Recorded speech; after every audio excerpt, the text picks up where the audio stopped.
Être homosexuel n'est jamais neutre.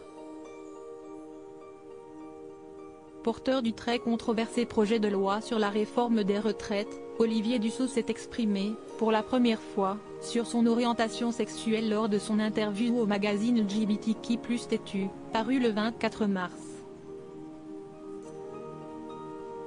Je peux vous assurer que dans les insultes que je reçois depuis quelques semaines, nombreuses sont les remarques homophobes, avait alors déploré le ministre du Travail. Et il n'est pas le seul, au sein du gouvernement d'Elisabeth Borne, à être la cible de propos homophobes. C'est aussi le cas de Sarah El Haïry, secrétaire d'État chargée de la jeunesse. J'essaye de ne pas lire car je sais que Twitter n'est pas la vraie vie. Mais quand ma famille ou ma compagne sont touchés, oui, ça me fait de la peine, a-t-elle déclaré alors que nos confrères de Forbes l'interrogeaient sur les attaques dont elle est victime sur les réseaux sociaux, confirmant ainsi son orientation sexuelle en mentionnant bel et bien sa compagne.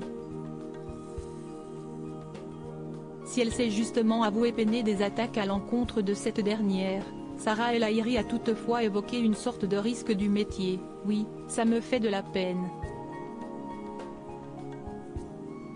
Mais j'ai fait ce choix de l'action publique, a-t-elle ainsi confié.